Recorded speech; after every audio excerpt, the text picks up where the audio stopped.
Hey, everybody, we're back. Seems like forever, but it is time to wrap up the 70s on Matt and Cheryl's Gen Excellent playlist. I'm Matt. I'm Sheryl. We've been teasing this moment for several weeks. Our Elton John special. Elton John, the biggest selling musical artist of the decade of the 1970s. Obviously, going to warrant his own special show from us since we have somehow avoided putting any of his songs on our playlist. That's not to say that we didn't like his song. I mean, we had several songs that were just like one or two away from making it onto the In the early shows, we were only picking one or two songs each. We had to be very selective, I guess. Yep, exactly. By the time we got to the point where we could start bringing in more of our personal favorites, it was kind of past his peak as a popular artist in the 1970s. But we're going to go through the whole decade here, the 1970s, for the man born Reginald Kenneth Dwight in Pinner, Middlesex, England, now known as Sir Elton Hercules John, one of the great recording artists of our lifetime, still going at it today. But his prime period as a recording artist, I think most would agree, was between 1970 and 1975. Yeah. We might go long with this episode, but I'm going to say probably less than 5% of it is going to be post-1975 Elton John material. There's some interesting things that happened, well, maybe like in 1976, but not much after that. Yeah. We were just talking about that. We will talk about an album that's opened our eyes from 1976, but we'll begin at the beginning of the decade. Now, it wasn't his first record, but basically, most people consider it his first. It was his first release in the United States, the self-titled album. Some people call it the Black Album, Elton John. First of all, just briefly, his biographical history. As I mentioned, born in Pinner, Middlesex, a suburban kid, middle-class English kid. Father was in the Royal Air Force, was a musician in the Royal Air Force, played the trumpet. Mother was musically oriented. I don't know about as a performer, but definitely a music fan and somebody who bought a lot of records, listened to a lot of different types of music. So he, was in a musical household growing up. And it was discovered at an early age that he had this precocious talent for music. I think at the age of 4, his parents realized that he was just playing songs that he heard by ear on the piano. So within a couple of years, he was getting formal lessons. And at the age of 11, actually got a scholarship to the Royal Academy of Music. And this is for artists bound for a career in classical music. So he got some classical schooling at the Royal Academy, but never really took to the whole classical culture. He certainly had the talent, but as he himself admits, physically, he wasn't made to be a classical pianist. Yeah, he had short, stubby fingers. Right. It cracks me up, in England especially, they really obsess about people's appearance. He's always described as chubby and tubby and stocky. Yeah. And I never think of Elton as being a fat guy. He's just a thick guy. He's short. He's short and stocky. He's built like a wrestler. He's got these Popeye thick arms and legs and fat stubby fingers. He's built like a tank, but not, most of your classical pianists are going to have long, bony fingers. And he just wasn't built that way, but obviously had a great talent for music. And a great love for music. Right. We've talked about this more than once, that some of our favorite artists are people who are like us, obsessive fans of music, very knowledgeable, obsessive collectors of music. Elton John certainly fits that category from a very young age. Music was very important, maybe the most important thing in his life, probably the most important thing in his life, but also a big sports fan as well. And that would factor in later on as well. So, he had his classical training. He didn't finish out school. He realized pop music was more of what he was going to be interested in. Eventually hooked up with a gigging band. They were called Bluesology. He was a teenager, so he's playing the keyboards in kind of a rootsy blues type band that was gigging around England. And they also backed up a lot of visiting artists from America, mainly black R&B soul artists. Major Lance, Patti LaBelle and the Bluebells. The one he cites as one of his favorites that they backed up, Billy Stewart. I don't know if a lot of people are familiar with Billy Stewart. He died in a car crash pretty young. He had a hit song. It was a cover of George Gershwin's Summertime. And he had this very over-the-top vocal style with all these like vocal sound effects and stuff. Elton John was a big fan and obviously built his chops, playing a wide variety of music, all kind of fed into the artist he would become. At a certain point, Long John Baldry hired the group to be his backing band. And Baldry was an interesting character, this really tall guy. He was a gay man and he was not in the closet. Although back then, if you were gay and the music press knew about it, they wouldn't write about it. I mean, that was nobody's business. So, I mean, I think a lot of people knew that a lot of artists were gay in the 60s and early 70s, but it just, it was kind of an unspoken agreement that it wouldn't be written about. And Baldry factors into one of Elton John's big hits in the 70s, which was on the Captain Fantastic and the Brown Dirt Cowboy album, Someone Saved My Life Tonight, because Elton John was on the verge of marrying this gal, and John Baldry took him aside and said, dude, what are you doing? You're gay. Don't you really want to be marrying this woman? And Elton was just so innocent. Yeah. He was a sheltered child. He's mentioned that a lot in his autobiography and other biographies about him. He had a sheltered childhood. He was just very inexperienced sexually. And he was a virgin until he was like 21. Right, yeah. So, and he was surrounded by some other people, too, that were very flamboyant, like Long John Baldry and Tony King. And they would make comments and things, and he just would never make the connection, that's what they were referring to, because it just wasn't even on his radar at all. And even when he, quote unquote, came out in the 70s, I mean, he only kind of half-assed it. He said, I'm bisexual. He might have believed that at the time. He would actually marry a woman again later on in the 80s. But it took him a long time to come to terms with, the person he was. And thankfully, he's happily in a long-term relationship now with David Furnish. Anyhow, he wanted to be in the music business, but he was getting fed up with this bluesology thing, particularly after John Baldry had this easy listening huge hit, and they go from playing blues clubs to playing to older audiences and supper clubs, and he couldn't stand it, and having to play this song, at all these shows that didn't represent where his music interests lay. He finally broke with that and answered an ad in NME, New Musical Express, one of the two weekly papers,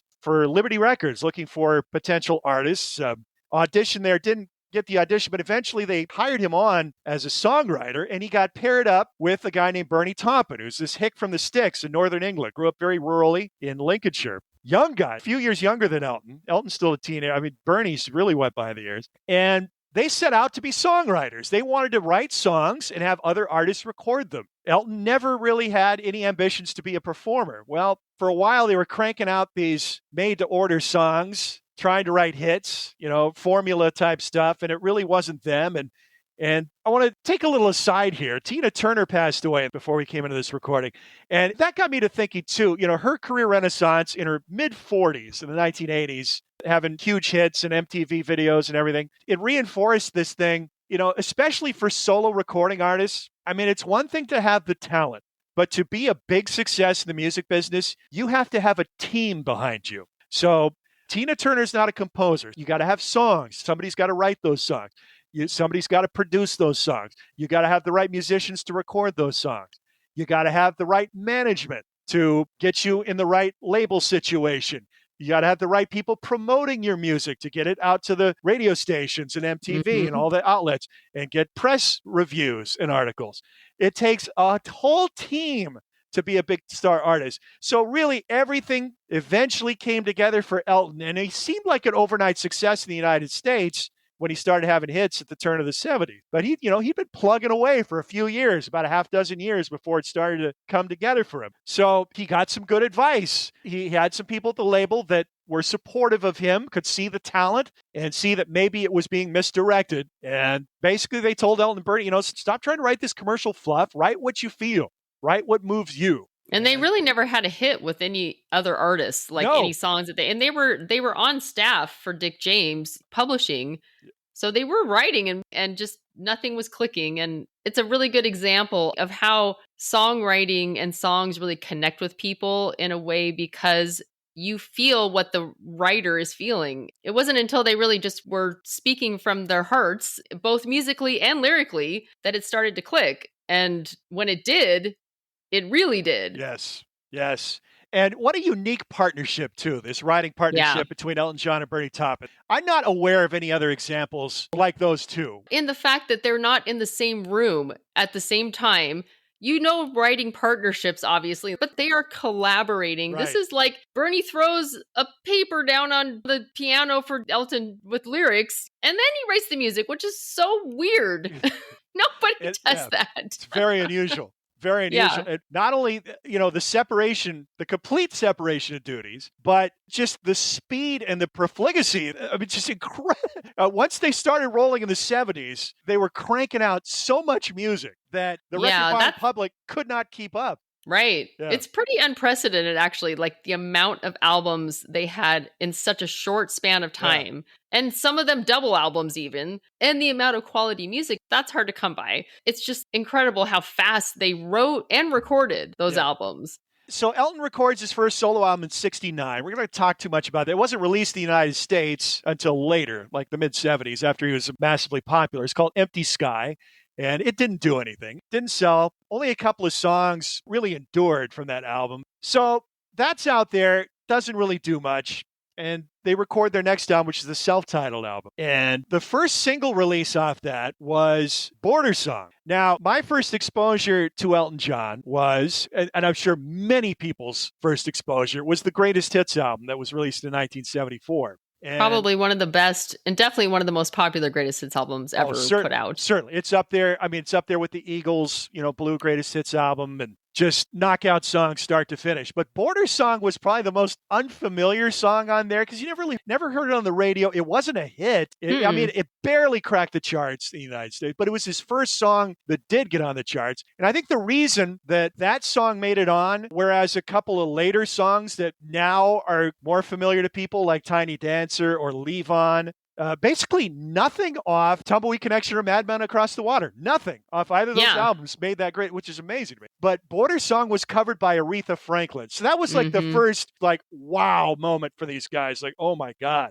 Aretha freaking Franklin is covering one of their songs. So, I mean, they're still nobodies at this point. They're absolute nobody. And Aretha Franklin's covering one of their songs. I mean, I can only imagine what that must have felt like. And Elton is such a huge fan of black music in particular. I mean, all types of music, but rhythm and blues and soul music. Huge fan. So that was obviously a huge feather in their caps.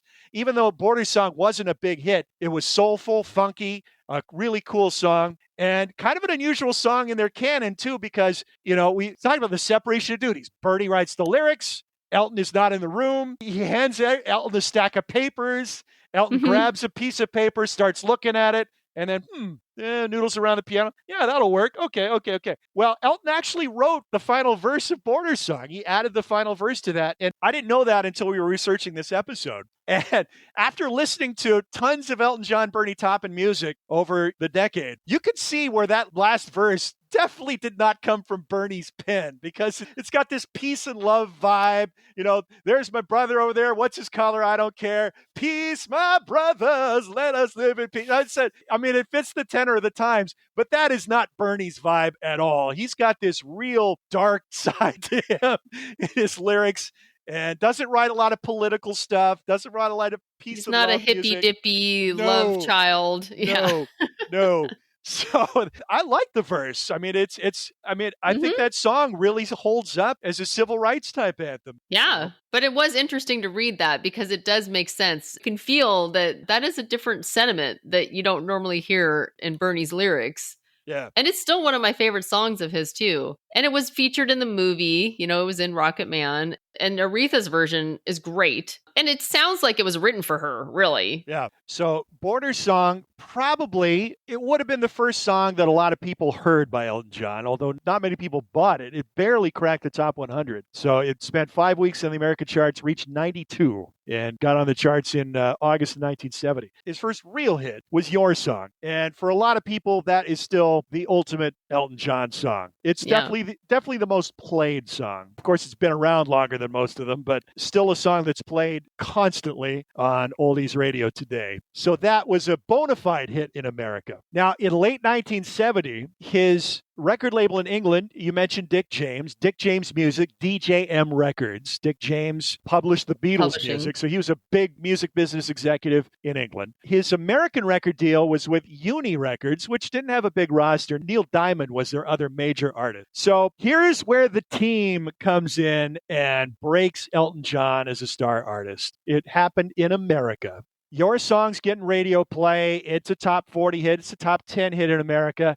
And Elton John, still at this point, their mindset is still, I'm not this performer, I'm not this star. We're basically putting out these albums, we're writing these songs in the hopes that other people are going to find them and want to record them. So he was a big Laura Nyro fan. Laura Nyro was a cult artist who a lot of other artists had hits with her material. She never had any hits. So he kind of thought of himself in those terms, I think. And she was a hot piano player too. Very influential on Elton John, as a matter of fact. And others. Todd Rundgren has cited Laura Nyro as a major influence. But Laura Nyro had had a couple of albums out by this point. Eli and the 13th Confession, New York Tenderberry. So that's kind of what they're thinking here. We're putting out these albums, but we're thinking like Laura Nyro had, Blood, Sweat, and Tears had a hit. Fifth Dimension had a big hit with one of her songs. Barbra Streisand had a big hit with one of her songs. So that's what they're thinking is going to happen. We'll put out these albums. Other bigger names are going to discover these great songs, record them, and then we'll reap in the publishing money. Well, the American record company at Uni, the decision makers there, they heard the Elton John album and they were just completely, in Elton John's favorite term of the day, knocked out by it. And they said, we got to get him over here. We got to get him over to the States and play some dates. So they set up a club date at the Troubadour Club in LA, which was kind of a hip spot in Los Angeles. Primarily singer-songwriter, folk, rootsy type artists played there. That was like the big hangout in the 70s. The Eagles and Linda Ronstadt and that whole group would hang out around there before they were big hit artists. It was owned by a flamboyant, gay, tall guy named Randy Weston. So they set up this showcase date for Elton John in the summer of 1970 at the Troubadour. And here is where these record company guys just hit it out of the park. They got all these name artists to come and be in the audience. They got the interest of the press and some influential press in there. They got Neil Diamond in, their biggest artist on the label, to actually go up on stage and introduce Elton John at his first American concert at the Troubadour. It's a smallish club. So he's put out 2 albums at this point, and they're kind of orchestral, singer-songwriter, kind of somber, ballad-heavy albums. And now the singer-songwriter movement is really gaining steam, with Carole King and Joni Mitchell and James Taylor, all those. So people are expecting somebody in that vein. And here comes Elton with his new touring band. And you want to talk about having a team behind Elton John, his band. Yes. He is not the artist he became without these guys. No question about it. It's the rhythm section of Dee Murray on bass, Nigel Olsson on drums. So it's just a 3-piece. His first album, and actually his first 3 albums, or 4 albums, if you count Empty Sky, were recorded with session musicians primarily. Dee and Nigel played on a couple of tracks on Madman and Tumbleweed Connection, the albums that would follow the self-titled album. But primarily it was recorded by session musicians. But this was his first touring band as a solo artist. And kudos to Elton or whoever managed to pick these guys, because what an amazing band he had. Amazing band. Great rhythm section. And later on, they would add David Johnston on guitar. But at this point, it's just a 3-piece, piano, bass, drum. And they're playing these songs off the Elton John record, which is very heavily orchestrated. I mean, it's got these heavy session musicians. It's got Paul Buckmaster's orchestral arrangements, Gus Dudgeon's elaborate productions, all these different classical instruments. And they're trying to replicate these songs live. But what a lot of people didn't realize about Elton is, at heart, he's a rock and roll guy. And they go out there at this Troubadour show, and they just blow the roof off the place. Blow the roof off. New band, new clothes, new look, funny overalls with stars all over them. And, he was already kind of starting that persona. I think that they depict this scene really cool in the movie. Although I will say they do something in the movie that bothers me throughout the entire movie. Oh, yes. I know where you're going. They choose songs that make no sense in the timeline. They have him doing Crocodile Rock there. What really bothers me about that is they could have used Take Me to the Pilot. Yeah. Which is on his first album and a great rockin' song that would have fit just as well in that scene. One of the things that they showed in the movie, and really he did, because there's photos of this, of him basically doing a handstand on the keyboard. Yeah. And it showed how energetic this performance was. This is not what people were expecting. And it says a lot about the man, because he put the work in. Now, he laughs off his early days, like his Royal Academies. He wasn't very studious. He wasn't a great student in school. He just didn't have the passion for it. But once things started to roll for him in pop music. He put the work in. And this guy who was a reluctant performer, never really wanted to be a performer, well, he would eventually become one of the all-time great live performers. And at this showcase gig in front of all these influential people in the center of the music business in the world, Los Angeles, California, he knew how important this gig was. And it scared the crap out of him, too. I think he threatened to go back home, didn't he? Yeah. Leon Russell was in the audience, and, Neil Diamond, and people that he looked up to. Yeah. And here he is, just this kid, this naive kid. Yeah. It was just so overwhelming. And it really does kind of show, too, when it comes right down to it, this is a pretty insecure guy who is being thrust all of a sudden into this position that he wants, but it's scary, too. And he doesn't know if he can handle it. But then he gets out on the stage and he's a completely different person that is just so commanding and engaging, And I think the only real misfire by the American Record Company, the Uni people, and Russ Regan is the guy's name. He was the head honcho.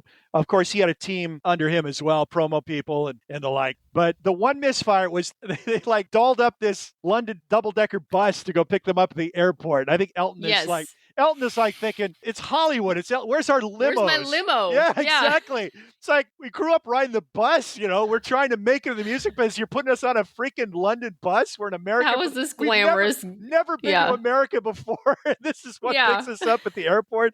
So that was kind of a misfire. And I think that pissed him off. And, he got a little petulant about it. And a couple other things led to him threatening to go back home. But other than that, those guys deserve a lot of credit. It's not like Uni was some big heavy-hitting label, but they sure nailed it with Elton John. So Elton nails his big moment. Robert Hilburn, still fairly new writer for the LA Times, writes this glowing review. And Elton's career is off like a shot in the United States. So Your Song's a big hit. He gets rave notices, and then everybody starts to pay attention. And then the snowball starts rolling. But there would be a little hiccup down the road. And it had to do with just how prolific Elton and Bernie were and how hardworking these guys were. They just cranked out so much music in a short period of time. So the self-titled album, Your Song, the big hit everybody knows, Border Song, the hit that wasn't, but was his first release in America. And then you mentioned Take Me to the Pilot. I think that got some airplay on FM radio back then, and it endured for a while. That's showing his rootsy gospel. You mentioned Leon Russell. At that time, Leon Russell was like his biggest idol and probably his biggest influence. And that gospel, rootsy, southern, funky American music really turned Elton on. And Bernie Taupin as well. So they were both huge fans of the band, of Leon Russell. Of course, Leon Russell was the one who orchestrated Joe Cocker's Mad Dogs and Englishmen tour, which was this massive touring rock show, very successful at the end of the 1960s.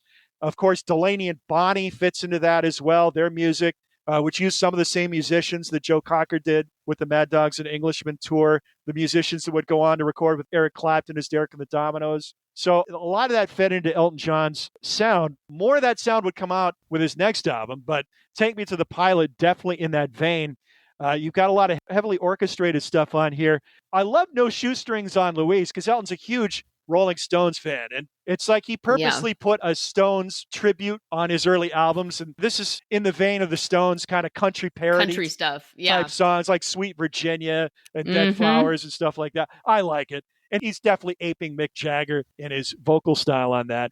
And then you got the side closer on side one and the side opener on side two, the most heavily orchestrated songs, or two of the most heavily orchestrated songs of the album. First episode at Hyanton. That one really has a Leonard Cohen influence to me. And that was their thinking. It's like they were thinking along Leonard Cohen lines at this point. Like that's the kind of artist he would be. Yeah, another guy who had other people cover a lot of his songs. I really like 60 Years On quite a bit. And the string intro is a polarizing thing, the Buckmaster strings. I love it because it's clearly influenced, the classical composer Ligeti, but it would have come via the movie 2001: A Space Odyssey, which was obviously still resonating at this point in 1970. That soundtrack, those dissonant strings, definitely a nod to that. I like it a lot. It was kind of tacked on to the front of the song. Really wasn't part of the conception of the song originally, but I like it as an intro. It draws your attention in. And then 60 Years On is kind of foreshadowing the Americana bent they would take very heavily on their next album, Tumbleweed Connection, with the story of like an old cowboy or old soldier. Then you got Border Song, again, that gospel influence, very heavy on there. The Greatest Discovery, which it's kind of a sweet song about a young child with a new baby sibling coming into the family. I think it's Bernie wrote it from the perspective of his older brother, welcoming him into the family. The Cage is one of the few rockers on the song. I like it a lot. I really like it. Yeah. But you're right. It is one of the few rockers because there's so much orchestrated stuff on this album. Ow, ow, yeah. Ow, ow, yeah, no, it's a great song. The King Must Die. I don't love. I think the drums are cool and it's very dramatic. Now, have you heard Three Dog Night's version of your song? No. They actually released it on their album before this came out. I guess he was an opening act for them. They didn't release it as a single because Elton John was a new artist and they wanted him to release it himself. Honestly, Your Song has never been one of my favorites of his, but when I listened to the Three Dog Night version, I was like, oh, actually, I do really like this song. It makes me like Elton's a lot more. It's so hard to judge that song just because you've heard it so many times. Yes. Yeah. So many times. That just gets played to death still. It does, and there's honestly only a few of his songs that are in that category for me where I just am like, ugh, this song again. There's not that many. I can think of 3 right now. And other than that, even though they're songs I've heard so many times, I'm not tired of them, oddly, the rest of them. I love all 3 bonus tracks on the self-titled album. You've got Bad Side of the Moon, which if you've heard his live album, his first live album, that's the first track on it. And they kind of changed the arrangement. So they start off with that Uzamala, Uzamala, Uzamala. That's how they bring the song in. I think it's pretty cool. And then Gray Seal, which is a lot of people's, as far as deep cuts go, Gray Seal would be the top, near the top of the list for a lot of people. But I think a lot of people don't realize that they know it from Goodbye Yellow Brick Road, but it was a single B-side in England in 1970 first in a different version. And I really like both versions. I'm not sure which I like better. I think I like the re-recorded version better. It's just the jam on that at the end is just so exquisite. It's just so great. I'll have to listen to that. I haven't listened to that version. So the A-side was a song called Rock and Roll Madonna. So 4 years before Benny and the Jets came out, they did something similar where they dubbed in crowd sounds to make it sound live on this. And it's a pretty basic Stones boogie rocker, but it's fun. It's good. So that was a standalone single in England. Rock and Roll Madonna with Gray Seal on the B-side wasn't a hit, but all really good B-sides, worthy B-sides on that first record. So Elton's cracked America. He's got his name out there. And then comes this avalanche of material. Even as he's doing this Troubadour gig, his first gig in America, people are only just starting to become familiar with Elton John on the radio with Your Song, which really wouldn't peak until the new year, 1971. It was released in 70. They've basically got their next album in the can already, and they're already performing songs from Tumbleweed Connection. I think this is his greatest album, and Sheryl, I think you're of the same mindset. Yes, and this is the album that I've known the longest spent the most time with. I think every song is great. I think as a whole, it's a great album to listen to all the way through. Yes. No singles on. No, I have Elton John kind of separated in 2 camps in my mind. I have Tumbleweed Connection and Madman Across the Water, those 2, and then everything else. Because particularly Tumbleweed Connection, there's no singles. So many people think of Elton as a singles act because he did have, an amazing run of singles. Yeah, I'm guilty as charged. And that's what kept me from really getting to know his albums until pretty late in life. I just always perceived of him as a singles act. But Elton himself said from the beginning, no, that was never his mindset. He was always an albums act. Yeah. And this is also where you really get the band influence and very much so. I mean, it does seem like it was influenced by like Americana, although they had never seen America firsthand when they wrote this album. So it's really taken more from just the music that they were listening to. They were not shy about sharing their influence from the band, even from the album art, that sepia tone. The band, of course, the band's second record, a lot of people call it the Brown album. Definitely a nod to that with the color scheme. I love the fact on the album cover, you've got that train station. It looks like an Old West train station. It's actually in suburban London. And apparently it looked much the same many years later, too. But yeah, Bernie Taupin had never been to America. Elton had never been to America, but Bernie had this deep fascination with Americana, Westerns, gangsters, all this iconography of America, American movies, comic books, the whole bit. And this is him writing from that perspective. And the sound of this record is so great. The performances are wonderful, phenomenal songs. And I feel like it peaks in the middle with the end of side one, beginning of side two. So you got My Father's Gun, the last song on side one, Where to Now St. Peter, opening side two. I love how the album just kind of builds to that apex in the middle. I'm not going to say it drops off because you got Amarina on side two, which is just a wonderful, beautiful, sexy song. And that's the first song that Dee Murray and Nigel Olsson appeared together as the rhythm section. Yes. And they used that song in the movie too. So people might be familiar with the song from the Rocket Man movie. And they used that song in another movie, Dog Day Afternoon, over the opening credits. Oh, really? Amarina. Yeah. Pretty interesting. One song on this album that did get radio airplay, but not as a single, was Burn Down the Mission. Right. Big production album closer. Heavy gospel influence again. And Elton, I think, cites Laura Nyro here, particularly the opening piano bit on this song. And it was a big concert number for them in their early days. Yeah. Kind of a rave up. But just a wonderful vibe to this album, start to finish. I even like Love Song, which is a real oddity because it's not written by Elton and Bernie. Well, Elton wrote the music, I guess, but it was written by a gal named Leslie Duncan, who was a backing vocalist on some of these early numbers. The lyrics are totally hippy-dippy. Obviously not Bernie's. It's a beautiful song, and it's got lovely harmonies on it. It clearly doesn't sound like anything that Elton and Bernie wrote. It's a real departure.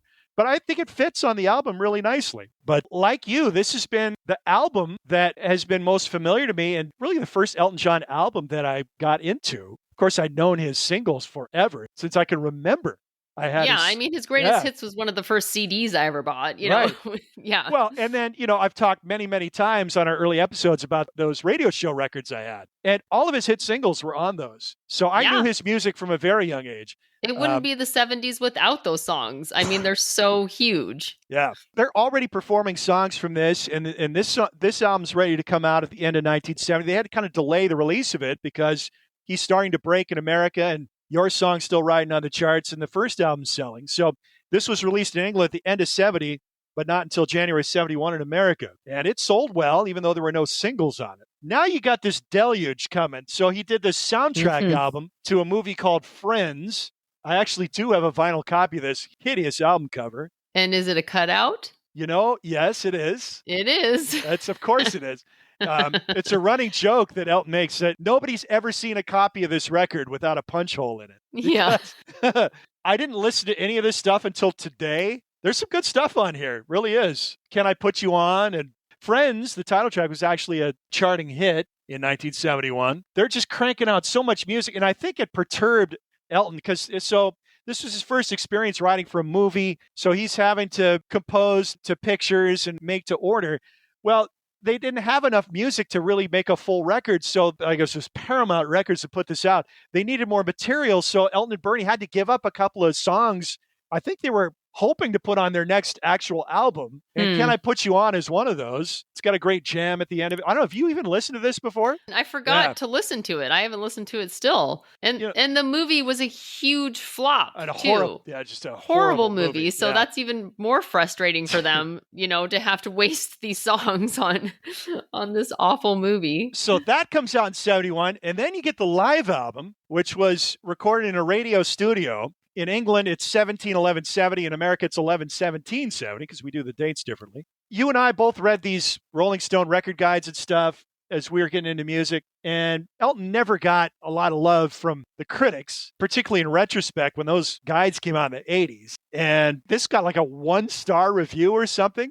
Well, these guys it's just a killer live album. These guys are so great on stage. Well, they've definitely changed their tune in the recent All Music Guide. Every album is not every album, but we'll talk about that. But a lot of them are 5-star albums. Yeah. But don't overlook this live album because it's the first live record for Elton John, and it's the 3-piece. It's before Davy Johnston is in the band, and the racket that they can kick up without a guitar, just piano, bass, and drums is pretty phenomenal. I don't think Elton's in his best voice on this record. He was a good vocalist from the beginning, but he became a great vocalist. I mean, he matured really quickly. And by the time the next record comes out, which we're going to talk about now, Mad Man Across the Water, now he's gone to a different level as a vocalist. Side 1 of this record is just fabulous. Just fantastic. The last song to resonate for me was Razorface, but I love that now too. But it starts with Tiny Dancer. We should do a list sometime. We've already talked about it more than once. Songs that most people assume were big hits but weren't. Tiny Dancer is a great example. I mean, that's one of his most iconic songs now because of its use in Almost Famous.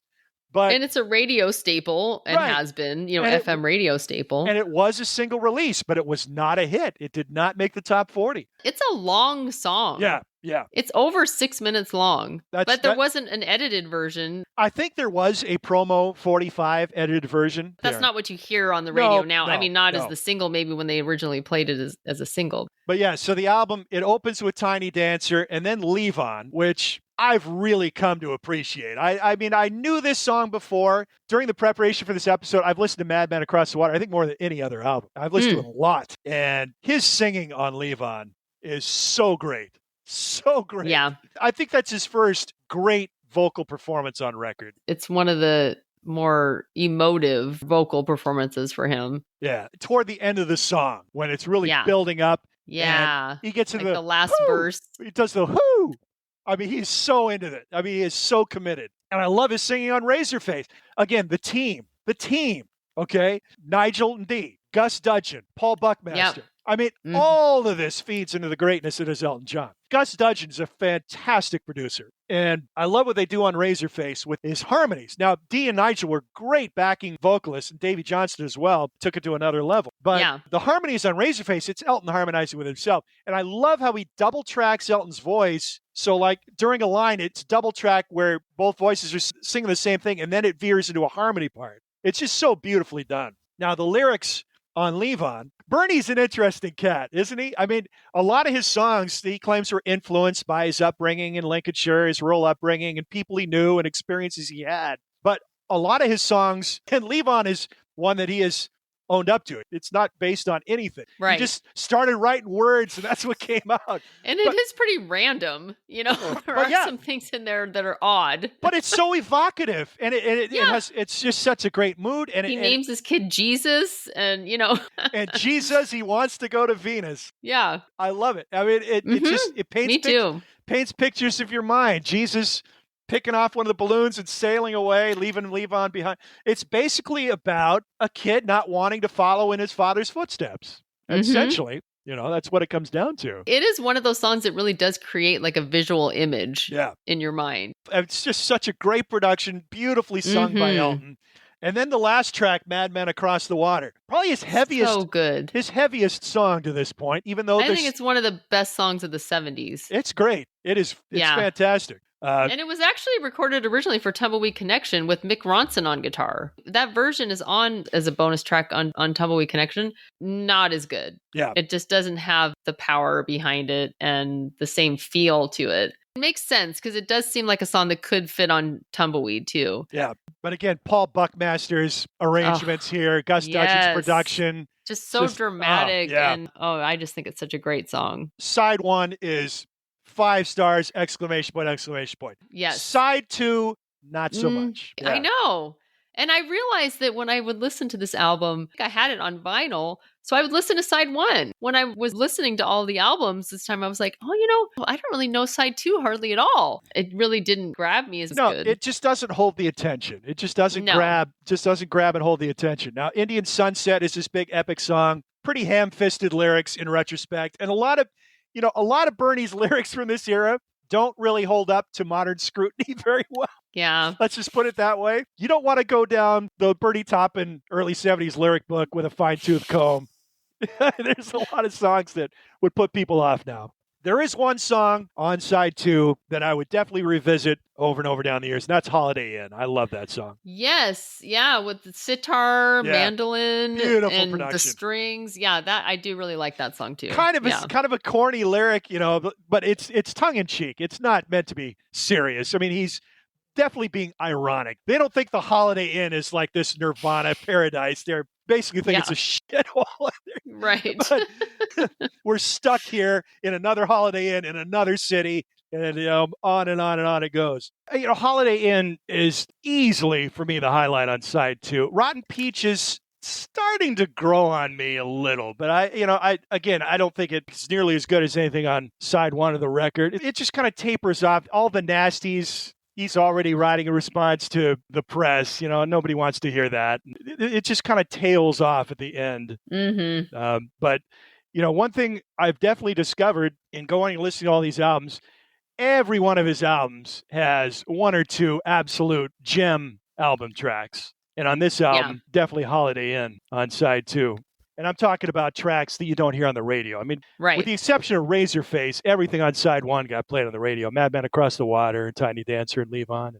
Leave On hit number 24. That's the most surprising omission from the Greatest Hits album. Mm-hmm. That they chose to put Border Song on instead of Leave On, which I thought was interesting. Yeah, that's true. Leave On was a much bigger hit and a great song. A really great song. Yeah. Yeah. And not necessarily named after Levon Helm from the band. Yeah, but I mean, clearly they were enthralled in the band, no question about it. And there is a funny story about that. I mean, Levon, I think, thought the song was supposed to be about him. Yeah. So he's listening to this song about calls his child Jesus, sells cartoon balloons in town, and Levon Helm's like, the hell's he talking about? This British guy. Somebody had to explain to Levon, no, it's not about you. They love you, so they wanted to call it. And I don't even know if that's true. I've read some accounts where they called it Levon, but I think Bernie Taupin has said no, it had nothing to do with it. Yeah. Even though they both loved the band. I mean, loved the band. So, all right. So Madman Across the Water, still great stuff, but doesn't hold a candle to Tumbleweed Connection for me. And this is also the end of an era here with Madman Across the Water. This is also where the onslaught of product kind of worked against Elton John. So there was a bit of a backlash at this point. Madman Across the Water didn't sell all that well. It was considered kind of a flop. And also they made a change with the next record in that he started recording with his touring band instead of session musicians. I think he wanted to do it sooner, but Gus Dudgeon didn't feel comfortable. He wanted to work with these more seasoned pros and these young unknown guys. And I think really the only experience that Nigel and Dee had was they were in Spencer Davis Group before Elton John brought them on board. And this is Spencer Davis Group long after Steve Winwood had left the band. I don't know. Maybe they're having hits in England still. I don't know. Certainly not anything impactful in America. Elton gets his wish. And with the next album, it's recorded with his touring band, Dee Murray on the bass, Nigel Olsson on the drums, and a guy named Davey Johnston on guitar.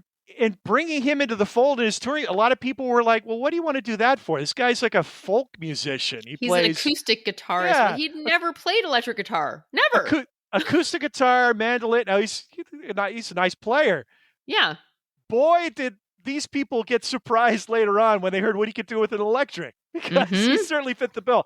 And if you were to put a picture next to an encyclopedia entry or a dictionary entry about 70s rock star, you could put Davey Johnston's face on there. I mean, he's like the paradigm of an early 70s, mid 70s rock star, the way he looked with that long blonde hair, kind of the bangs. And, just a great look. Those guys. He still looks like that now, in current day. Yeah. So the Honky Chateau is next. And this is, again, kicking it up to another level. So he's had a couple of hits at this point. Your Song was a pretty sizable hit in America. It wasn't a number one or anything. No singles off Tumbleweed Connection. A couple of minor hits with Leave On off Madman and Friends off the Friends soundtrack. That made the top 40. So Honky Chateau comes out, and 2 big hit singles on this record. The first track, Honky Cat, and Rocket Man, which closes side 1. Here's another thing I've been thinking about. First of all, I don't think Elton John has any 5-star album. He has some really good albums, but there's always, a track or two that don't quite make it for me. Yeah, even Tumbleweed, I think, falls under that. But Yeah, that's the Tumbleweed's like closest. that's like a 4.5. Right. He has a few I would consider 4.5s, but yeah. Yeah. So a lot of his albums could be sequenced better, I think. I don't know, Honky Chateau opens with Honky, and I love this song. I mean, again, me too. So this is his touring band playing now, and Nigel Olsson. So not only are Elton and Bernie enthralled with the band, Nigel Olsson's also heavily influenced by Levon Helm's drumming style. He's got that loose, funky, light touch, very syncopated. He's a tighter drummer than Levon. He's a little tighter than Levon. What made Levon so special is he's very loose, but just such an amazing feel to his drumming. And Nigel's very much in his style. And the drumming on Honky Cat is just superlative. And then Elton's got that New Orleans that funky piano thing going. This whole album is a rhythm juggernaut. It's all about rhythm. And now you're seeing the influence not only of the band, but I think like Little Feat and that New Orleans sound. That's starting to seep in now too. So honestly, though, I don't know about Honky Cat as the opener.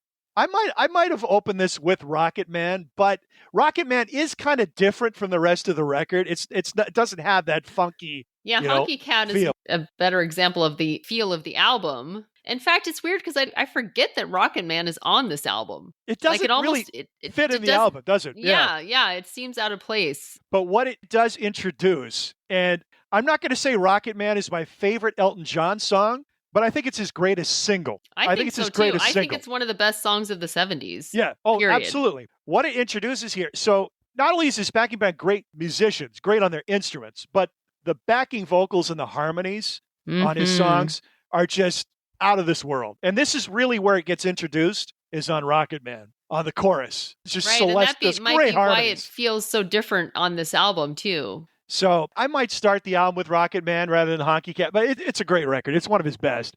And one of his absolute best deep cuts too, Mellow, the second track. And of all the songs that are influenced by the band, I think this is the most overt. I love the touch on the solo.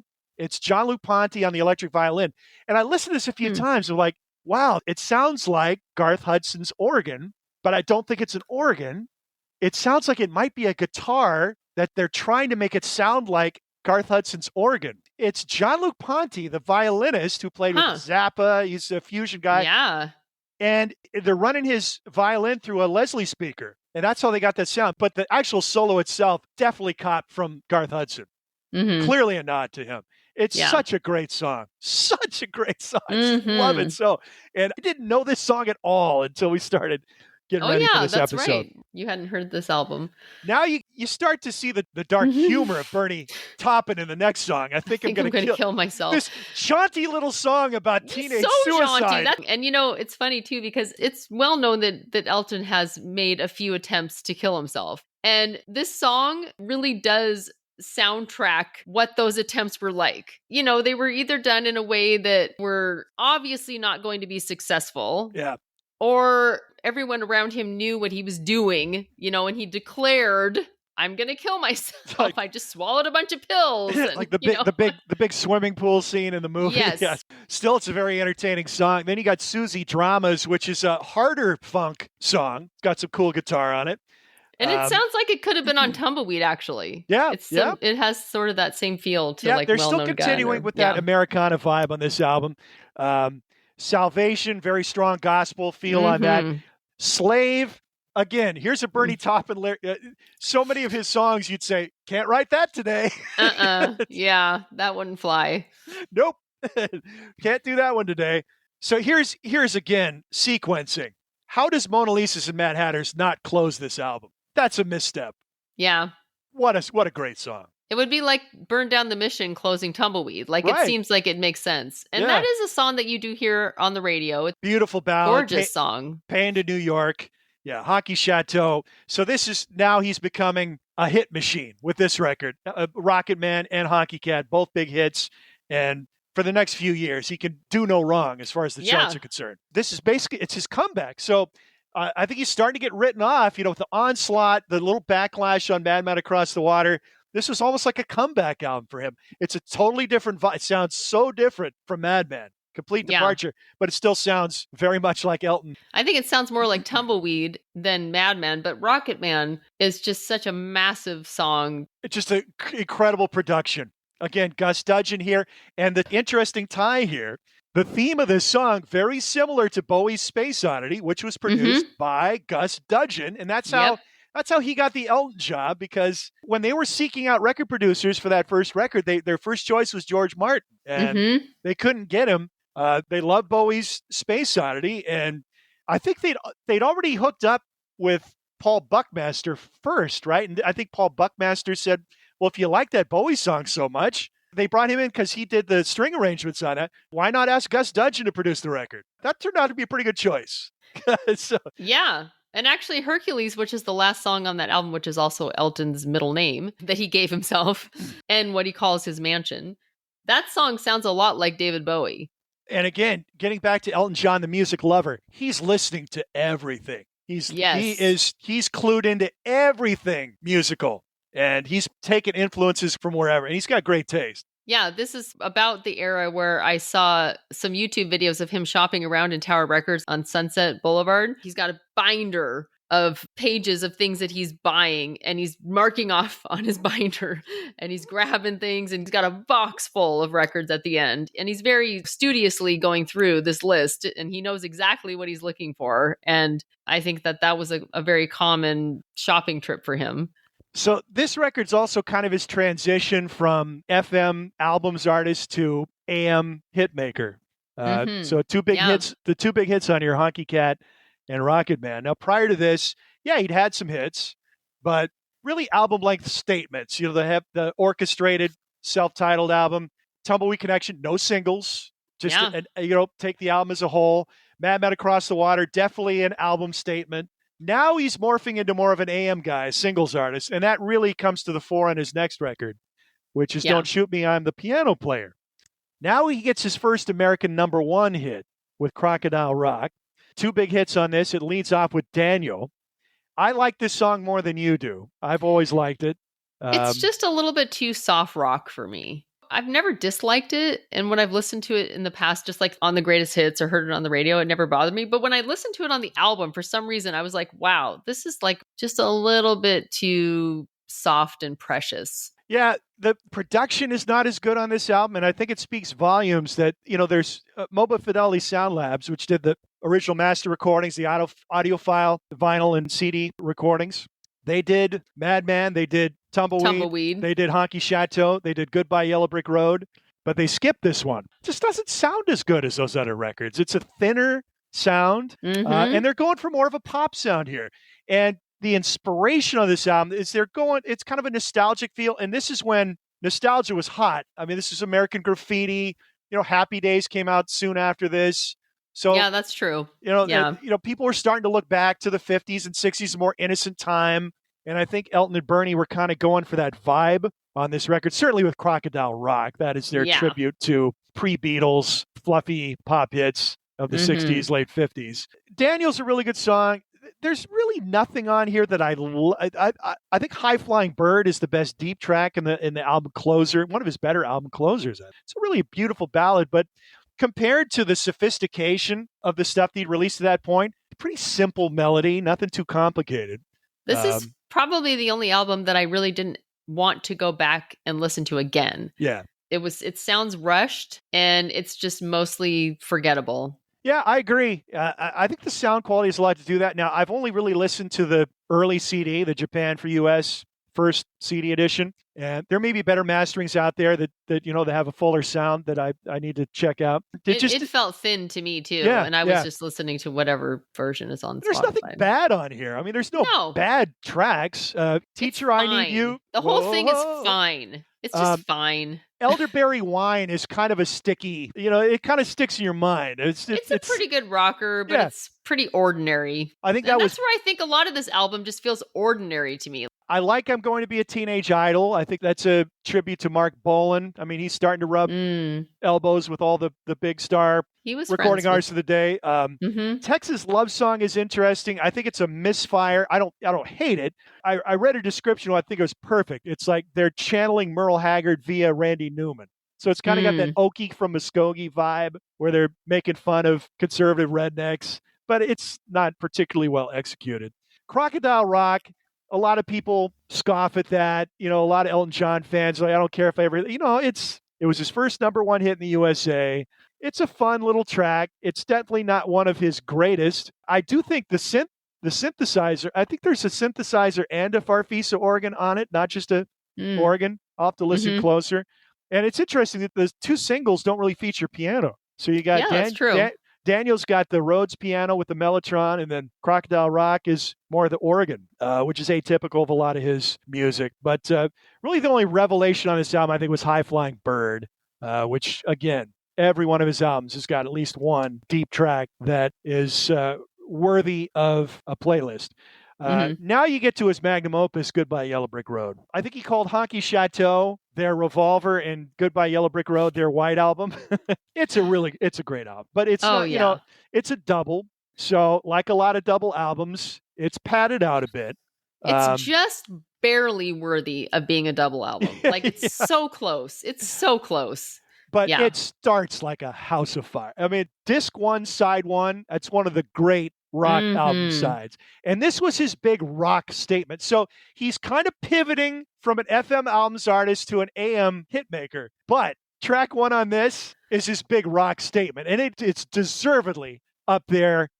73 was a big year for these like Quadrophenia, Dark Side of the Moon, all these big, and Funeral for a Friend, Love Lies Bleeding is an FM radio staple to this day and certainly is worthy of being in the mix with those great rock records from that year.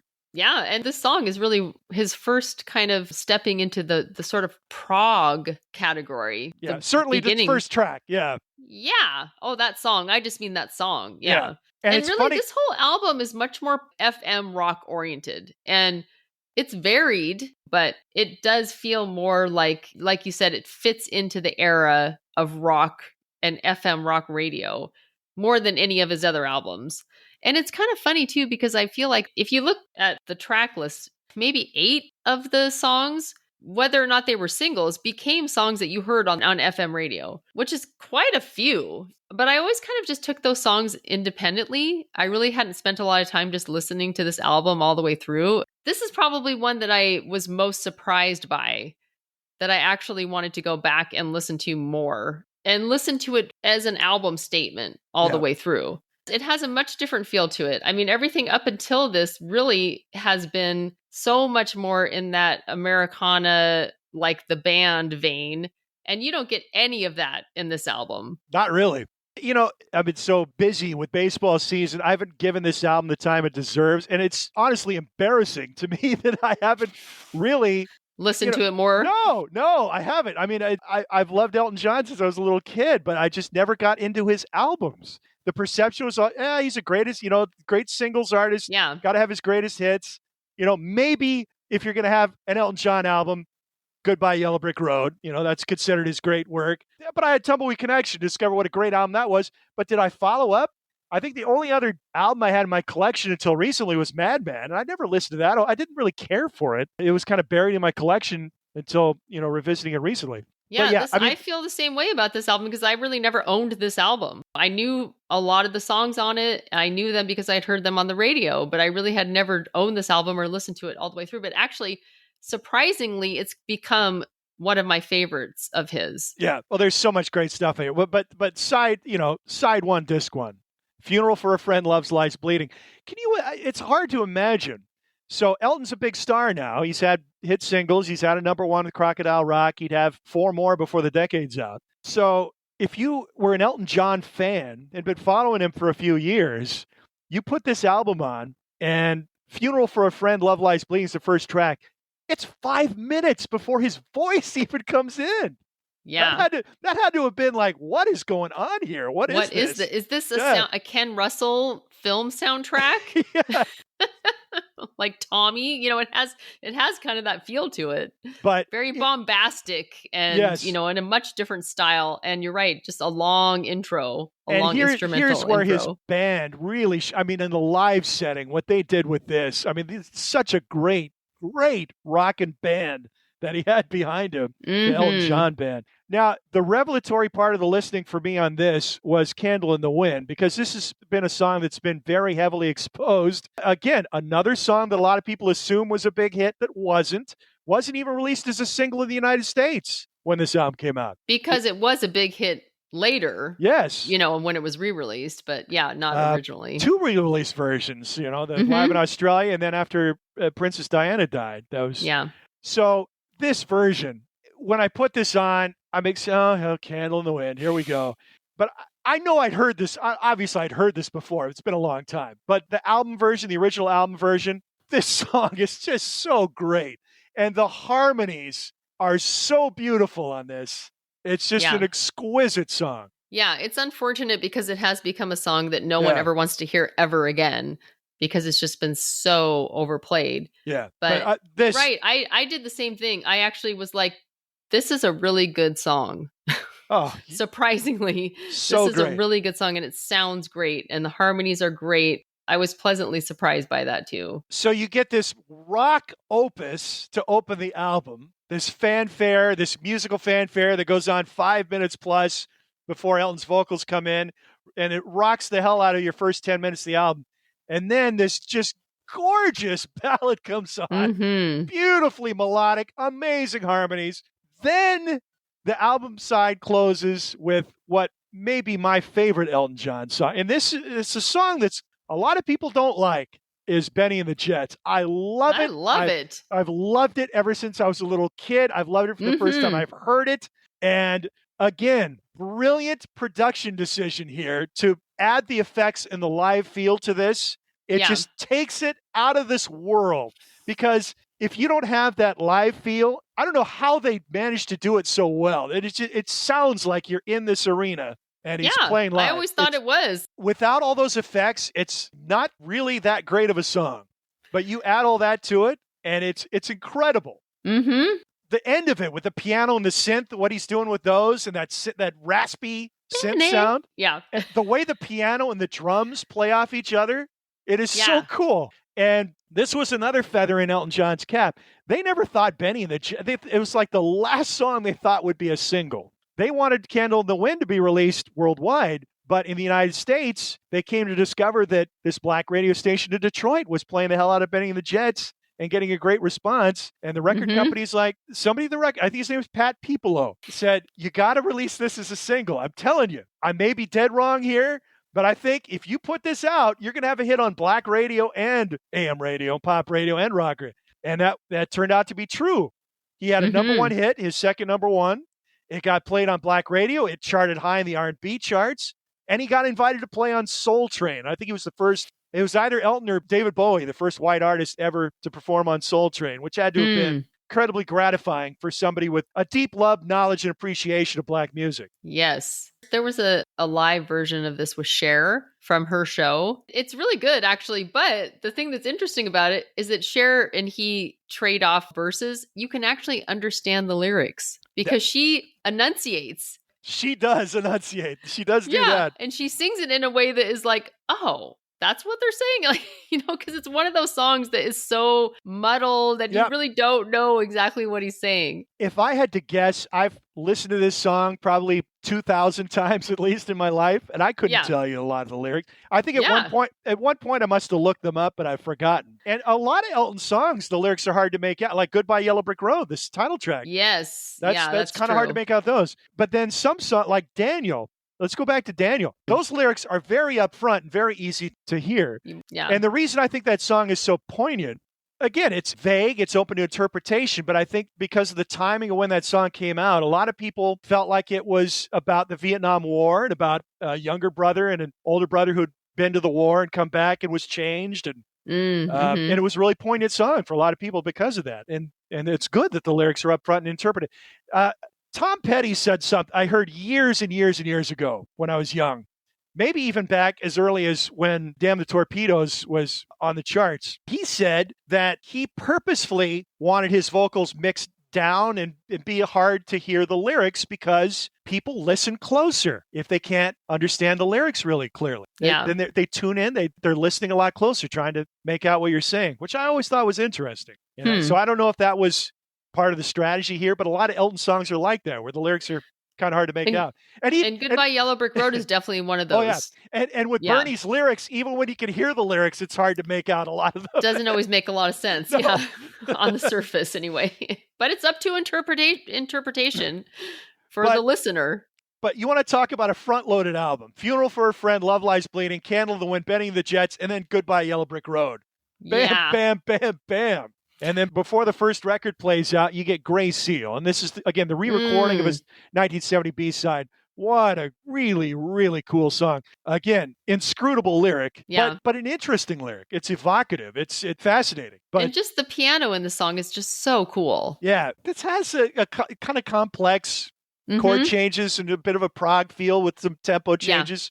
Yeah. And the jam at the end of this is, again, his band is just lights out. Lights out. So great. Yeah. Jamaica Jerk Off. Now, here's a polarizing song. I think the title, more than anything else, probably puts people off. But I think it's a cool track. It's a rhythmic exercise. And I think there's a reason behind the off-putting title and the off-putting lyric is because they originally intended on recording this album in Jamaica. They actually flew to Jamaica and had this horrible experience in Jamaica. Yep. And they barely got out of the country alive. So I think they didn't have the best feelings about Jamaica and the whole experience, but they show they can certainly pull off Caribbean rhythms. And it's also early use of a drum machine. Oh, yeah, true. Yeah. It just feels kind of just like a throwaway song to me. You know, it doesn't really have much behind it. I don't really. Yeah. It's just light. It's light, goofy fun. And again, I need to listen a few more times, but I kind of got the feeling listening to it that, you know, it starts with a drum machine and then they kind of bring a reggae rhythm, reggae beat behind it. And it kind of transitions into almost a more of a ska beat at some point. So it's kind of it's shifting. It's like different Caribbean rhythms. Side 2, I definitely need to listen to more. Sweet Painted Lady is a cool track that starts it off. There's a run of songs. That's a beautiful song. Yeah, there's a run of Bernie lyrics on here that people find off-putting. They're not like real flattering about women. So Sweet Painted Lady is about prostitutes, dirty little girl. Yeah, that one. Yeah. Yeah, it's kind of a a nasty Stonesy type rock song. All the Girls Love Alice is a cool rocker, though. That's I love that song. That's a really good one. And that's a song I do recognize from radio play too. I like that one a lot. It starts out just kind of like a typical rocker, but it has really cool changes. The vibe changes. It gets quiet. And it has like a really groovy guitar and synths in the chorus. And yeah, that's actually one of my favorite songs on the album. Yeah. And then you got Saturday Night's All Right for Fighting, which, again, I was kind of a little surprised to learn that was the first single released off this album. I guess I always assumed that Goodbye Yellow Brick Road was the first single released off this. It's actually a song that I've never really cared for No, much. you know, I've never had a lot of love for it. I don't dislike it, but it doesn't do it for me. I mean, it's in concert, it's their hardest rockin' song, and they played it a lot. I mean, that was like one of those songs they almost had to play. And again, Davy Johnston, this folky, and they're like, why do you want this folky in your band? Yeah, he can rock the hell out of the guitar. No question. Harmony, the last track. It was going to be the fourth single, but again, they're having so much success and longevity that they're already, Caribou's coming out soon. They've already had 3 hit singles off this album. They never got around to releasing Harmony as a single. Would have been a big hit had they done it. Beautiful song. One of their best ballads, I think. Yeah, certainly. And actually, they also recorded the Step Into Christmas came out at this time, too. Great song. Great song. Yeah. One of the great pop Christmas songs. I mean, Elton could do little wrong at this point. And this is where I first learned about their songwriting methods, the classic albums about Goodbye Yellow Brick Road. Really should watch it. It's very entertaining because, Elton is so charming and funny. Bernie is just this wry wit. It's always loved listening to him talk. Yeah. Gus Dudgeon is this rapier wit, just dry, cutting humor. Sadly, he's gone now. But this is where I learned about not only how Elton and Bernie worked together, but how crazily productive they were.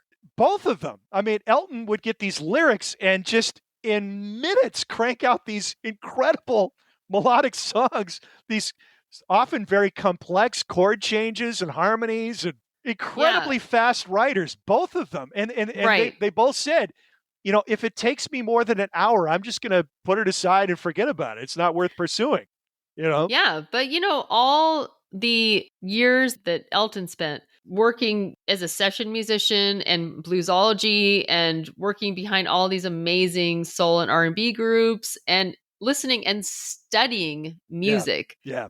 And really, that's where this comes from. He has such a knowledge, such a broad knowledge, and it really does flows naturally from him because he put in so much time and so much work before he became famous, and he listened to a lot of music. Yes. Major record collector from a young age.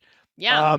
And the work ethic is incredible. Yeah. For a guy who wasn't much of a student, says he didn't really put the work in the academy, never really had a proper job, the work ethic is astounding. I mean, because they're cranking out all this music and they're constantly touring throughout this whole period. They're either in the studio or they're touring all the time. There's like no time off. And it would eventually burn him out, as we'll come to see here a few albums down the road. But they were just on top of the world at this point. Could do nothing wrong. Yeah, could do no wrong. Yeah. And then comes Caribou, which was definitely a step back. But I don't think it's nearly as bad an album as it's painted out to be. And the guy who painted it out to be worse than anybody else was actually Gus Dudgeon, the producer. I got to get the quote here to get this right because it is pretty biting. I can't find it here. But basically, Gus Dudgeon just absolutely buried this record, and himself as well. He said it was just poorly written songs, lukewarm performance in the studio, bad production, horrible album cover. Even the album cover. The album cover is atrocious. It's it's horrid. It's amazing to think that this actually passed through people's got some stamps of approval and got released because the albums were just beautiful. I mean, everything about his records, the cover art. And look at the cover of Goodbye Yellow Brick Road. I mean, that's a piece of art. Well, he says it's a piece of crap. The sound is the worst. The songs are nowhere. The sleeve came out wrong. The lyrics weren't that good. The singing wasn't all there. The playing wasn't great. And the production is just plain lousy. Yes, that pretty much covers the waterfront. So after you read that, and I read that before I ever listened to the album, you can't help but thinking it's better than it's painted out to be. And there's definitely some worthy tracks on here. Now, the singles, The Bitch Is Back, definitely not one of my favorite Elton songs. No. By a long shot. But Don't Let the Sun Go Down on Me is, God, it's ballad heaven. I mean, it is so wonderful. And to think that Elton John thought it was easy listening crap and said, just send this piece of junk to Engelbert Humperdinck to record. Thankfully, somebody turned him around on that and got this released as a single because it's one of his great vocal performances, great, huge production, dramatic ballad, and it hits all the right notes. It is one of his greatest. Yeah, definitely my favorite ballad of his and just vocal tour de force. And, one of those songs that people sing just to prove that they can sing, like on American Idol or, when somebody picks that song to sing, that they better have some really good pipes or else this is not going to work. So it was a big hit for him. Didn't hit number one, but would hit number one later on in a duet with George Michael in 1991. The rest of the album, there's some interesting tracks on here and things I would revisit. Pinky, I like. Dixie Lily, I like. Solar Prestige Gamon. Now, this is one that turns a lot of people off. It's just this weird, just kind of novelty song. But listening to that, I thought, when did Caribou come out? 1974, Band on the Run. This would fit right into a Paul McCartney album for the same era. Nobody would bat an eye. Right. Same kind of stuff he was doing. When you said that, I was like, yeah, actually, I think Pinky, Grimsby, You're So Static, like there's other songs on this album that could have been on a Paul McCartney album. They would have been on a mediocre, maybe Paul McCartney album, but not the best tracks on the album, but they would have fit on there. Yeah, I think this whole album, there's nothing great except Don't Let the Sun Go Down on Me. Yeah. It's not terrible. There is one song, I've seen The Saucers, which is very silly and goofy. Yeah, that's again, alien abduction or something. Bad sequencing that leads off side 2 of the album. It's just that should have been buried deep on side 2. Stinker, I wouldn't say it is a stinker, but it's not a great song. But and then Ticking. You want to talk about darkness in Bernie? This might be the darkest song he ever wrote. This is, again, big Elton John fans. This is one of those deep cuts that a lot of people dig, and I like it a lot, actually. Yeah. I think it's kind of polarizing. I think it's been said to be like one of his best deep cuts on any album. Yeah. And then there's kind of that maybe over the top and like too much, but it's interesting. It's about somebody who loses the plot and guns down 14 people in a bar. Yeah. I don't know if it's based on a true story, but certainly dark subject matter. Pretty heavy stuff. Bernie Taupin was not afraid to tackle dark subject matter, as we've seen time after time after time. I love the extra tracks, too, on the Rocket remaster, the 95 remaster. You got his version of Pinball Wizard, which I think is cool. Six City is a really cool B-side. I like that a lot.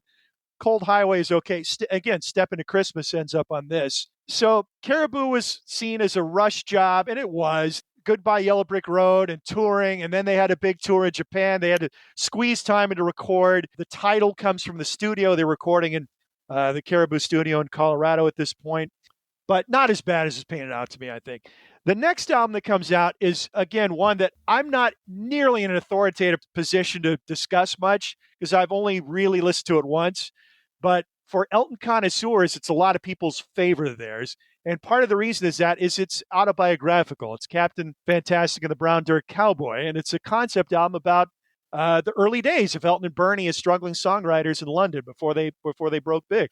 And it was the first album to be certified gold before it's released and reach number 1 in the first week of its release on the US Billboard charts. Yep. This is one of those sneaky ones to me. I know that it is considered like a 5-star album, and I love the song Captain Fantastic. It's my favorite song on the album. This is the album that's growing on me the most, along with Yellow Brick Road, I think. It is not an easy one, though. It's not immediate. No. And it isn't just a 1 or a 2 or a 3 listen. Yeah. It's like a several listen. And I could tell that from first listening to it. I'm like, okay, I don't have the time to spend to really get to appreciate this album because I know it's going to take a few listens to do that. But I could tell it's a quality album, and it's one where you're really going to have to listen closely and hear the lyrics because it's telling their story. So to really appreciate that album, you need to live with it for a while. So that's why I'm not going to talk too much about it, but it is a favorite of a lot of Elton fans. And it's the last album that has the lineup with Davy Johnstone, Dee Murray, and Nigel Olsson, too. And really, the guitar on this album really elevates the songs. It's really cool. Some of the songs on this album sound more like they could be on Yellow Brick Road. And actually, there's also some songs that sort of have a Beach Boys vocals feel to them. Like a 70s, the post-Pet Sounds Beach Boys. I definitely picked up on as he's getting into the mid-70s, I'm hearing a little more of a Brian Wilson influence coming into his music, along with the other things. Yeah. Yeah. And particularly, it comes in a lot with the backup vocals. Yeah. Someone Saved My Life Tonight. That was the hit from this album. So that, I listened to that record yesterday, and I made sure to just kind of stop and make sure I just completely focused on that song, because that's one that Elton says may be my best song, best performance. And it's a poignant song because it's about a poignant moment in his life. It's about his marriage. Yeah. Right.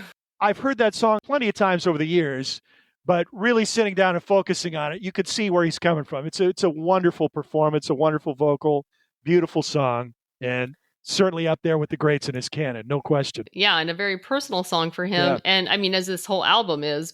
And it's 6 minutes and 45 seconds long. And he refused to let them shorten it. It's one of his longest singles. I think it is the longest single that he put out. And it reached number 4 on the US charts. There's a couple songs, the last 2 songs, very McCartney-esque. The last song, Curtains, super Beatle-esque in like Sgt. Pepper's Magical Mystery Tour sort of way. And actually, it's interesting because those 2 songs, the last 2 songs on the album, with the bonus tracks, the first bonus track is Lucy in the Sky with Diamonds. And he does a really good version of that, too. He does. Yeah. It's one of the coolest Beatle covers, I think. And then he does a cover of a John Lennon composition, One Day at a Time. And then the other bonus track is Philadelphia Freedom. which is the only song that Elton ever commissioned Bernie to write. And Bernie's like, Elton, I can't write a song about tennis. Yes. I'm not writing a song about tennis. That's not a good Bernie accent. He's up from up north. But I'm trying to decide whether I want to gush about that song now or wait to the end. It's up to you. I absolutely love that song. If Benny and the Jets is my favorite Elton John song, Philadelphia Freedom's my second favorite. So I like the goofy pop big hit Elton John song. So Philadelphia Freedom, it's kind of it's corny, but it's just so fun. It's just so fun and uplifting and fun to sing along to. It's a nod to the Philadelphia sound. The sound of Philadelphia, Tom Bell and Kenny Gamble and Huff, and so they wanted to get that vibe. And that's kind of how Elton, I think, greased the wheels for Bernie. It's like, it doesn't have to be just about tennis. Let's get some nods to Philly soul in there and patriotism. Freedom, Philadelphia Freedom. That was the name of the Billie Jean King's tennis team was the Philadelphia Freedoms. So in the 70s, they came up with this team tennis concept, and they wanted to start a league of tennis teams. Tennis is an individual sport. They wanted to make it into a team sport. It didn't really work so hot. It went around for a few years. But, it had its moment in the sun in the mid-70s. And Elton, big sports fan that he was, big Billie Jean King fan for many reasons and worthy reasons. She's an incredible, incredible person, not just an incredible athlete, one of the great Americans, really. Everything she's done. So he loved Billie Jean King, and he said, Billie, I promise you, I'm going to write you a song. I'm going to write a song for you. He said, so he pitches it to Bernie, and Bernie's, I'm not writing about tennis. No. So there's no tennis references in the song. But no, not at all. What a fun, it's the goofiest lyrics, just goofy as all hell. But it is such a fun song. It is so catchy. And the strings, da, da, da. The strings, of course, were an essential element of Philadelphia soul. The whole idea behind the Philly soul sound was classing it up, making it a classier production. So strings and horns and classical concepts being interpolated into black music. God, I so love this song. I've never been like a huge fan of this song, but I really have never listened to it that closely. God. But now I think it's great. I mean, I spent some more time like really listening to it, and I always kind of thought it was a little goofy or something. It is goofy. It is. But in a great that doesn't take away from the song. Yeah, in a great way. And it's great because it's goofy. The bass is really cool. The backup vocals. I mean, it came out right before the bicentennial. It was 1975. It works on a couple different levels. It's actually, I really like it a lot. And it's Elton at the peak of his vocal powers, too. Yes. I mean, the way that he could slip from normal voice to falsetto and back so easily. And just the number of textures that he had in his, it's phenomenal singer. The lyrics are so silly. One of the funnest songs of the 70s and one of my favorite songs of the 70s. And again, we've talked about, as we've gone along in the playlist, I've said, there's going to be a time where we might go back and make an edit and say, okay, I'm going to take this song off, put this on. Philadelphia Freedom is one of those songs. It might unseat something from 75 for me. I don't know. Yeah, I could see that. Was it a number one for him? Number one. Okay. Yes, it was. Yeah. Number one. Should be. So should we go on to Rock of the Westies? What else would we do? So drugs have entered the picture at this point, clearly.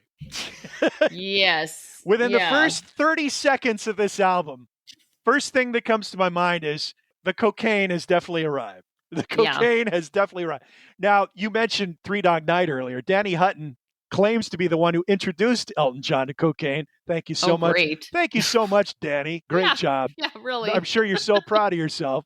What a horrible drug. So this album starts off with Yell Help Wednesday Night Ugly. And it is ugly. It's an ugly song. It's just, God, what a horrible way to open an album. Easily the worst opening track on any of his albums to this point. With LaBelle singing backup. Yeah. Now, Elton John's downfall from chart domination, you can point at any number of things. And it's probably the combination of all of the above. So the drugs have come in. He's hopelessly addicted to cocaine at this point, would be for a number of years. He's parted ways with his great Elton John band. So no more D. Murray on bass, who's just a phenomenal bass player. Nigel Olsson, with his incredible feel on the drums, is now gone. He parts ways with Gus Dudgeon eventually. Paul Buckmaster is no longer doing string arrangements. So all these crucial elements to his music are no longer there. At a certain point... And the drugs are really taking a toll on his vocals. Yeah. There's a lot of people who want to claim that, his coming out was a factor in his commercial decline as well. Maybe a little bit, but I don't think that's a significant... I mean, I don't think it's significant. It's just the timing of the timing of the announcement happened to be at a time when the stuff he's putting out just isn't as good. And he's burned out. He's exhausted. He's addicted to drugs. And he's broken up his band. So there's all these changes happening simultaneously. And before this album came out, he put together this big concert with Rufus, with Shaka Khan, Joe Walsh. The Beach Boys were actually on the bill too. And he plays the entirety of Captain Fantastic. The Beach Boys play before him. And this is when Endless Summer, their collection, was riding in the charts again. And so all of their old hits were really huge. Yeah, perfect timing for them, capitalizing on the wave of nostalgia that's gripping the United States when they put out that collection. Yeah. And then Elton comes out headlining and plays the whole album all the way through. And people are just like not pleased.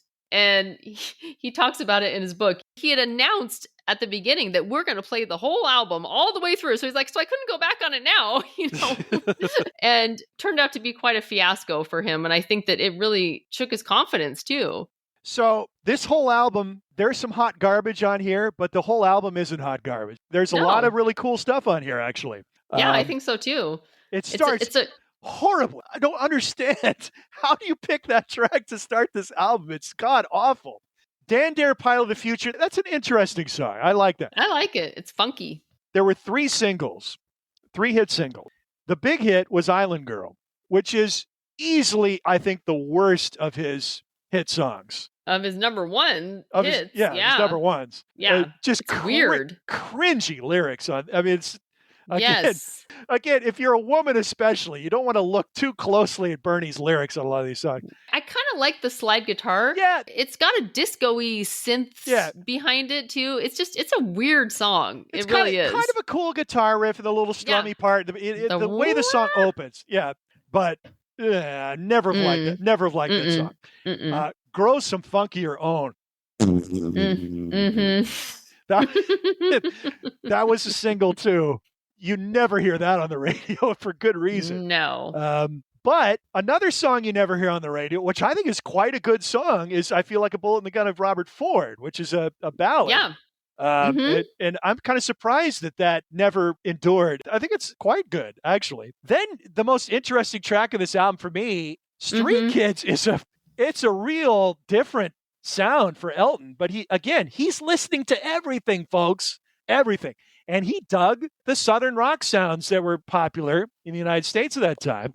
So he's kind of channeling. I hear that song and I hear a combination of Lynyrd Skynyrd and Bad Company. But it's a really cool rocker. I think the guitar riff sounds like Allman Brothers, Midnight Rider. It sounds just like that. It does. Yeah, it does. Yes. He definitely did a lot of songs in the Stones vein, but I definitely hear Midnight Rider in Street Kids. Yes. For sure. Yes. I think it's really cool. I think it's cool. I think this album is definitely his most rockin' album. No question. Yeah. And I think they knew that. I think that's kind of what he was going for. And I think that's kind of why he broke up the band. He wanted to bring in a little more of a harder rock influence. So he brings back Roger Pope on the drums, who drummed on a lot of early albums with the session musicians. And then Caleb Quay on guitar, who played on a lot of those early albums, is now back in the band too. He kept Davy Johnstone. Davy had proved his hard rock metal. Yeah.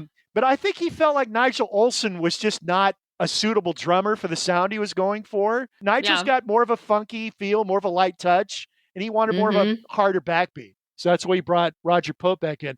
And then Kenny Passarelli, who was in Joe Walsh's group Barnstorm. Now the bassist. And then James Newton Howard, who would go on to fame as a soundtrack composer, is brought in as an extra keyboardist on electronic. Also, a guy we haven't mentioned, who's really a key part of the band sound, is the percussionist, Ray Cooper. And he becomes very important later, touring with Elton. Yeah. So this is part of the decline, this album, but again, there's cool stuff on here. But the real revelatory experience listening to the next record because wait, there's one more thing that came out at the same time too, and it was his first number one single in the UK, and that's "Don't Go Breaking My Heart." Oh yeah. With Kiki D. I don't love it. I don't hate it.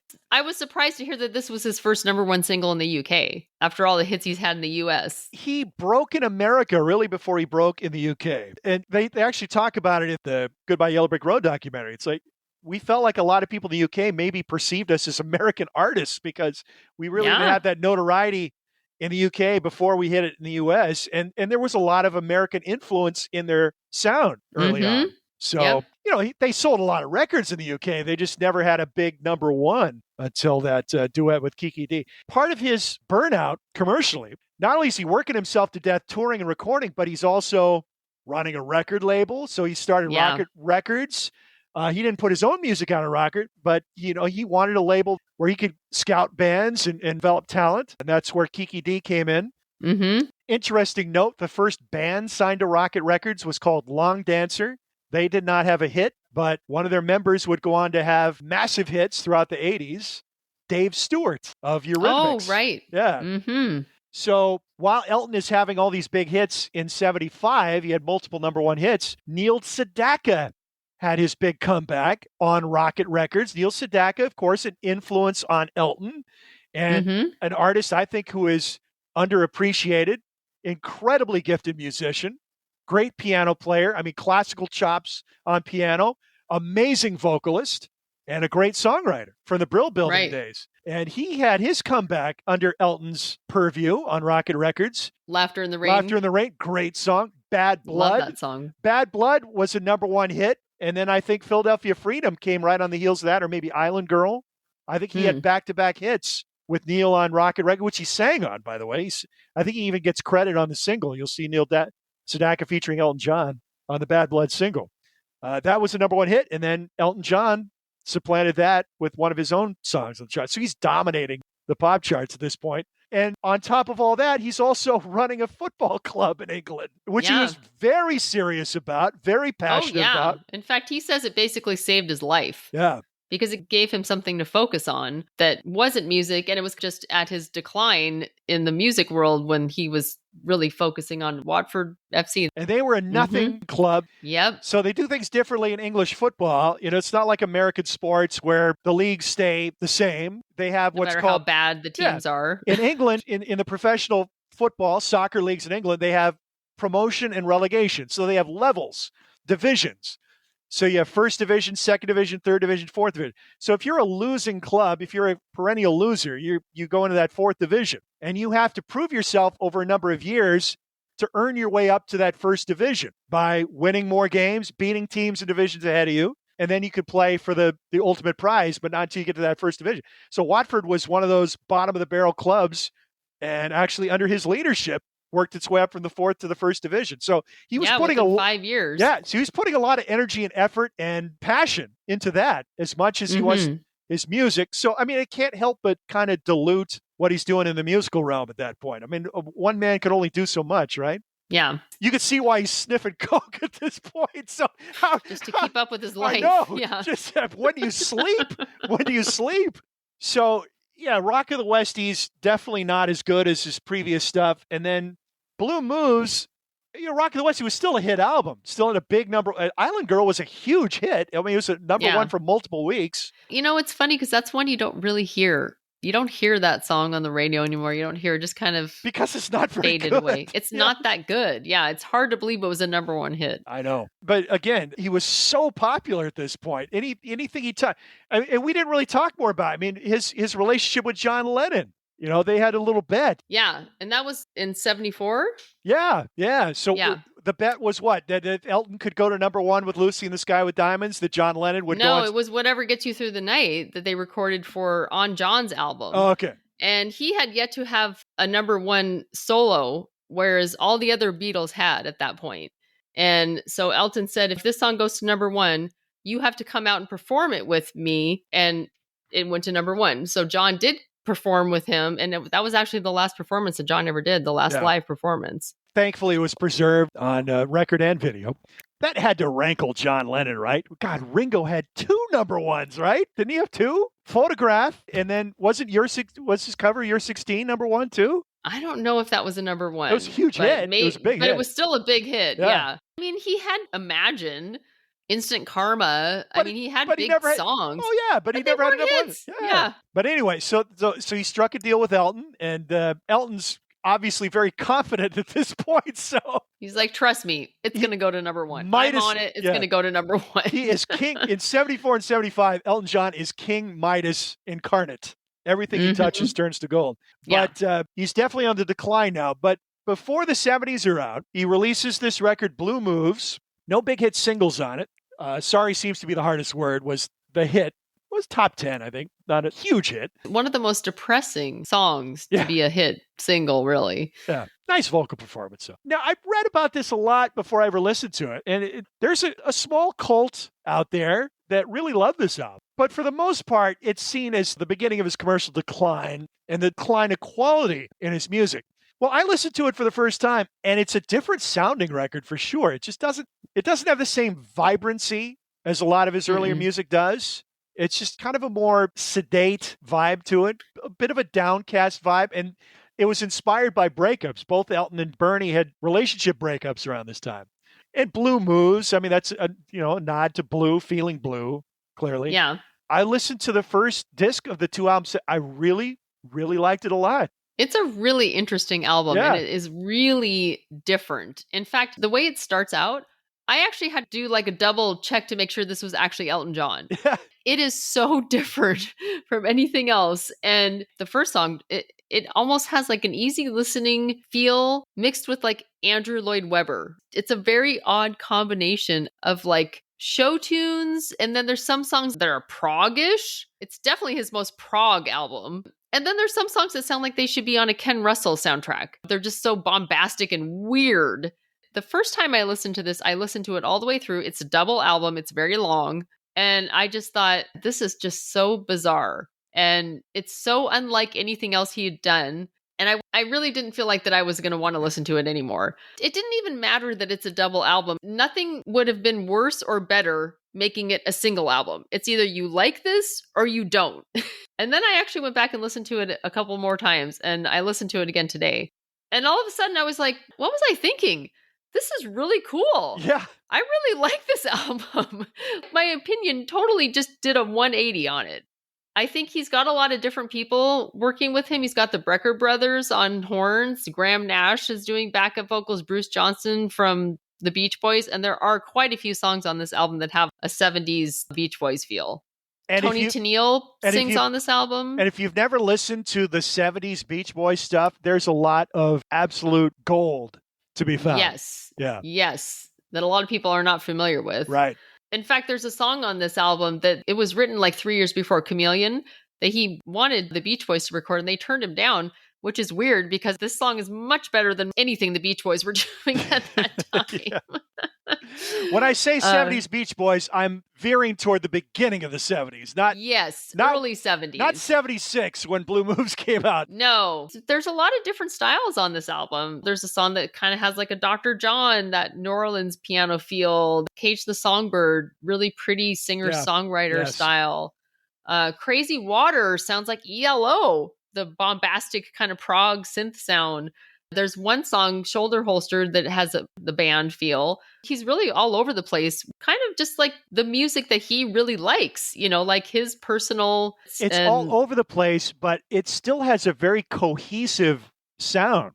Yeah, it works together. Yeah. This was the last hurrah with Gus Dudgeon at the desk as producer, and also the last hurrah with Bernie Taupin writing the lyrics, at least for a while. Or last hurrah of the 70s. They would part ways. This is the point where things really drop off dramatically after those two relationships come to an end. Again, I've just only started listening. I've only listened to the first disc once. And I got a little Fleetwood Mac vibe off of it, too. Yeah, I could see that. Yeah. He had a couple singles, or the last song is this rollicking, like, bite your lip, get up and dance, which just is like a rave up kind of, And that was a single release. That was a single. Yeah. It was in the top 40. And then he did have the hit with Sorry Seems to Be the Hardest Word. Crazy Water was also released as a single and was in the top 40. But they're songs that you never heard again. They just fell off the radar. For how long it is as a double album, I think it works all the way through. And it is worthy of revisiting. Of all the albums in his catalog, I would say this and Goodbye Yellow Brick Road were the most surprising to me, as far as ones that I wanted to go back and listen to. So this is also the first record that he released after the revelation, I think, in Rolling Stone that he was bisexual. And again, a lot of people will point to that and say, well, okay, well, that causes commercial decline. Well, the songs he's putting out just are not at the same level, certainly, of what had come previously. It's more of an artistic statement here. It's a double album. Nothing really screams single on this album. No. And we mentioned all the other factors that are starting to feed into the slowing of his productivity and his greatness. That's just one minor factor, I think. Things really drop off the cliff after this, though, after he parts ways with Gus and Bernie. And this is where I get off the Elton train. I couldn't tell you anything about his last two albums in the 70s other than they're supposed to be horrible. Single Man. I listened to them. The biggest note I made for Single Man was no Bernie, no bueno.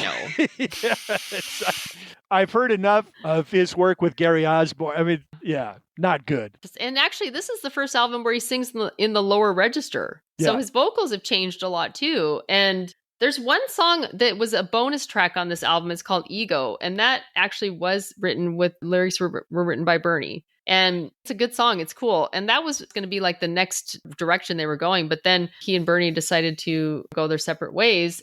And Victim of Love, there is a clip in the movie Rocket Man where they show him in the studio recording the song Victim of Love.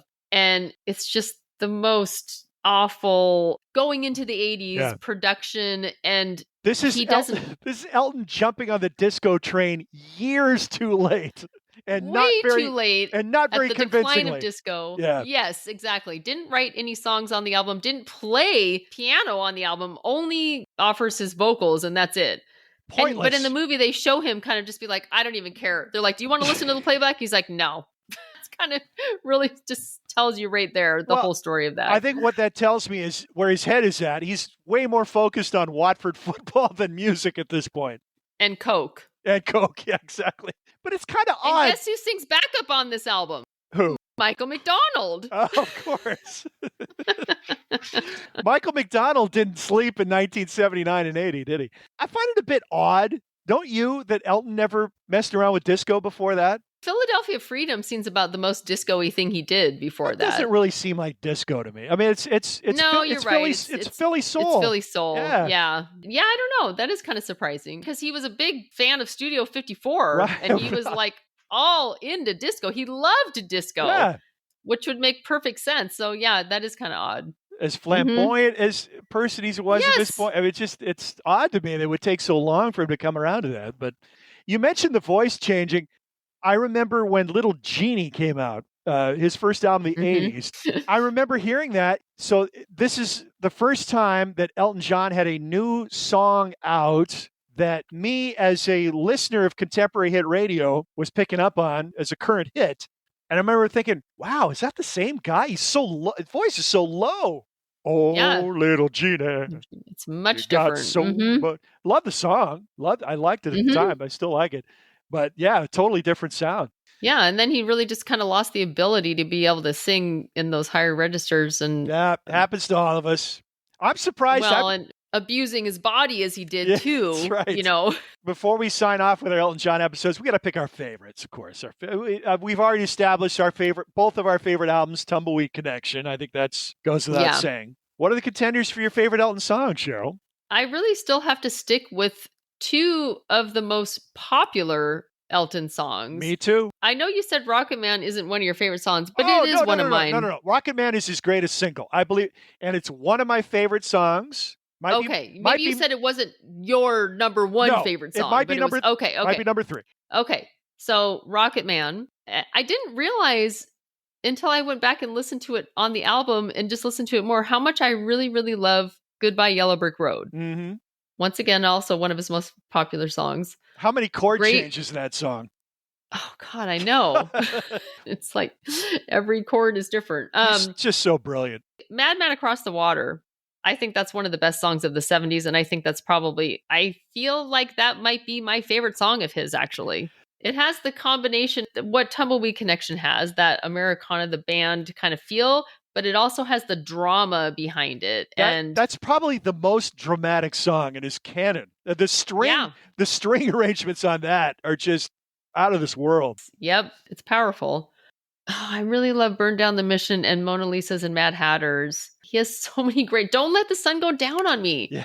That's one that I forget about. And that is also one of the best songs in the 70s. And dramatic, but in a different way. Not with the strings, but with the vocal performance. Yeah. You know, just such an amazing vocal performance. The horns on that. Oh, God. The finale, the horns. Oh, just incredible. So much great music. But I have to What about you? I got to stick to my childhood faves. The ones that I've loved through the longest. And for me, it's Benny and the Jets and Philadelphia Freedom. Those are the two Elton songs that were just near misses as far as making the playlist for me for 74 and 75. Yeah, I'm surprised Philadelphia Freedom didn't make it for you or Mike, because I know he loves that song. Oh, God. That song it just brings a smile to my face. And I cannot help but sing along to it whenever I hear it and give it the full on singing along, too. Yeah. As far as deep cuts are concerned, there's so many good ones. I mean, like I said, there's just gems on every album. But yeah, the ones that I've newly discovered, Mellow from Honky Chateau, just love it. Love it. And Gray Seal, both versions of Gray Seal I like a lot. And I think I'm going to lean toward the Goodbye Yellow Brick Road version just because it's an incredible band performance on that. Mm-hmm. And then, of course, everything on Tumbleweed Connection could be considered a deep cut because there weren't any singles on it. But yeah, My Father's Gun, I've read a lot of other people's opinions about Elton John, and a lot of people say, well, the outro just goes on too long on that. It can't go on long enough for me. I mean, that song could go on forever as far as I'm concerned. That chorus is just so beautiful. And then, Close Inside and on to Where To Now, Saint. There's so many great songs. I love Country Comforts, too. Oh, I really love that. And Amarina. Come Down in Time. Come Down in Time is so song. Beautiful. Yes. Love Amarina. Great record. But Mellow is the new discovery that I'm excited about because I'd never heard Honky Chateau until just recently. I got to say this, doing this podcast with you it's like, I don't care if anybody else ever hears it. I mean, it just, what this is doing for me as far as my appreciation of music and opening new doors and opening doors that had closed that shouldn't have. One of the greatest things I think about doing this podcast with you is revisiting the songs of my youth, my very young childhood, songs and artists that I loved as a young kid that I've always liked, never stopped loving. But as an older person, once I got to be in my teens and 20s and was starting to buy music and buy albums specifically, for whatever reason, didn't go back and buy the albums of the artists that I love from hearing the singles as a kid in the 70s. And this is a perfect example. Elton John, all those great hits from the 70s that I loved as a kid, but the only album I ever really listened to more than a few times was Tumbleweed Connection until recently. Which was the one album that didn't have singles. Yes. That you knew. Why is that? Yeah. It's not like I never stopped liking those songs, Right. And that's kind of what I was saying about feeling like Elton John sort of fits into two categories in my mind. There's the hit maker, and then there's the album artist. And they're two very different artists to me. And I feel the same way about doing the podcast. And we did another show like this with Steely Dan. And both Steely Dan and Elton John, I've listened to their albums, more than just one or two albums. I've listened to others, but I really hadn't like delved deeply into their catalogs. And it kind of makes me feel like, boy, if I went back and did this with a lot of bands that I know the hits, I know the songs that everybody knows, and I maybe know a few albums, but really going in and digging deep into their catalogs like that, I'm sure that I would discover that there's so much more that I really did not know about these artists that are big, huge, artists that we already feel like we know a lot about. Right. But three artists in particular, since we've started this podcast: Elton, Electric Light Orchestra. I had never bought one of their albums. I mean, what is wrong with me? And the Bee Gees.